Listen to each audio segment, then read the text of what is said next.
బీజేపీతో గోషామహల్ ఎమ్మెల్యే రాజాసింగ్ బంధం ముగిసింది. రామచంద్రరావును రాష్ట్ర అధ్యక్షుడిగా నియమించడాన్ని వ్యతిరేకిస్తూ రాజాసింగ్ పార్టీకి రాజీనామా చేశారు. వెంటనే రాజీనామాను ఆమోదించారు జాతీయ అధ్యక్షుడు జేపీ నడ్డా. రాజీనామా లేఖలో రాజాసింగ్ ప్రస్తావించిన అంశాలు వాస్తవం కాదంటూ బీజేపీ ప్రకటించింది. బీజేపీ సిద్ధాంతాలు, పార్టీ పనితీరుకు వ్యతిరేకంగా రాజాసింగ్ వ్యాఖ్యలున్నాయని తెలిపింది. అయితే ప్రెజెంట్ రాష్ట్ర రాజకీయాల్లో ఒకటే చర్చ నడుస్తోంది. అది ఏంటంటే రాజాసింగ్ లేకపోవడం బీజేపీకి బిగ్ మైనసా? బీజేపీతో లేకపోవడం రాజాసింగ్ కే బిగ్ లాసా? ఎవరికి లాభం, ఎవరికి నష్టం అనే డిస్కషన్ నడుస్తోంది. రాజాసింగ్ పేరుకు గోషామహల్ ఎమ్మెల్యేనే అయినా ఆయనంటే ఏంటో తెలియని వాళ్ళు 2 తెలుగు స్టేట్స్ లో ఎవరుండరు. అంతెందుకు, నేషనల్ వైడ్ పాపులారిటీ అతడి సొంతం. ఫైర్ బ్రాండ్ లీడర్ కావడం, ఓవైసీ బ్రదర్స్ మజ్లిస్ పార్టీపై విరుచుకుపడడం, హార్డ్ కోర్ హిందుత్వవాదం వినిపించడం, పక్కా మాస్ లీడర్ ఇమేజ్, ఇవన్నీ రాజాసింగ్ ను బీజేపీ కింగ్ గా చేశాయి. సోషల్ మీడియాలో ఆయన స్పీచ్లు తెగ వైరల్ అవుతుంటాయి. అలాంటి రాజాసింగ్ తెలంగాణ బీజేపీలో మాత్రం పక్కలో బల్లంలా మారారనే విమర్శ ఉంది. కేంద్ర మంత్రి కిషన్ రెడ్డితో అస్సలు పడదు. ఆయన బీజేపీ అధ్యక్షుడిగా ఉండడం వల్లనే తెలంగాణలో పార్టీ అధికారంలోకి రాలేదని ఓపెన్ గానే విమర్శిస్తుంటారు. ఆ వివాదమే ఇప్పుడు ఆయన రాజీనామా ఆమోదం వరకు దారి తీసింది. బీజేపీలో రాజాసింగ్ శకం ముగిసింది. మరి రాజాసింగ్ ఓవర్ చేశారా?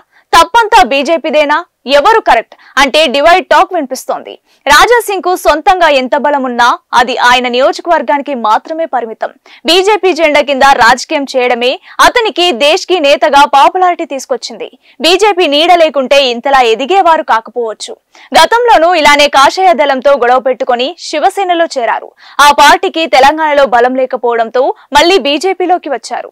పార్టీ సైతం ఆయన్ను బాగానే చూసుకుంది, చాలా ఎంకరేజ్ కూడా చేసింది. గత అసెంబ్లీ ఎన్నికల్లో బీజేపీ నుంచి గెలిచిన ఒకే ఒక్క ఎమ్మెల్యే రాజాసింగ్. సొంత పార్టీ నేతలను బహిరంగంగా కుల్లబొడుస్తున్నా ఎప్పుడు ఎలాంటి రియాక్షన్ తీసుకోలేదు. వేరే నేత అలా మాట్లాడి ఉంటే ఎప్పుడో వేటు వేసేది. మజ్లిస్ కు సరైన మొనగాడు రాజాసింగే. అందుకే అంతలా ఓపిక పట్టింది పార్టీ. బీజేపీ సహనాన్ని అడ్వాంటేజ్ గా తీసుకున్న సింగ్ తానే కింగ్ అనుకున్నారు. అది మరి ఓవర్ గా మారడం, ఆయనే రాజీనామా చేయడంతో ఇక చేసేది లేక, ఇంకా ఉపేక్షించలేక ఈసారి వేటు వేసేసింది అధిష్టానం. ఇలా బీజేపీలో రాజాసింగ్ ఎపిసోడ్ తాత్కాలికంగా ముగిసింది. బీజేపీ బలం లేకుండా ఓల్డ్ సిటీలో రాజాసింగ్ ఎలా నెగ్గుకొస్తారనేది ఇంట్రెస్టింగ్ పాయింట్. మజ్లిస్ దాడులకు సింగిల్ గా ఫేస్ చేయగలరా? కాషాయ అండదండ లేకుండా అక్కడ రాజకీయం చేయడం అంత ఈజీనా? ఆయన గతంలో మాదిరే శివసేనలో చేరుతారని ప్రచారం జరుగుతోంది. బీఆర్ఎస్ నుంచి సిగ్నల్స్ వస్తున్నాయి. ఏ పార్టీలో చేరినా రాజాసింగ్ ను భరించాల్సిందే. బీజేపీతో తెగేదాకా లాగి తప్పు చేశారని ఆయన అభిమానులే అంటున్నారు. మరోవైపు రాజాసింగ్ రాజీనామా ఆమోదంతో ఆయన శాసనసభ సభ్యత్వంపై ఉత్కంఠ నెలకొంది.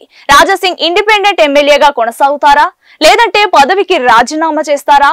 పార్టీకి రాజీనామాకు చేశారు కాబట్టి అనర్హత వేటు వేయాలంటే స్పీకర్ ను బీజేపీ కోరుతుందా అనే దానిపై త్వరలో క్లారిటీ రావచ్చు. బీజేపీ జెండా లేకుంటే రాజాసింగ్ రాజకీయం ఇకపై ఎలా ఉండబోతుందో చూడాలి.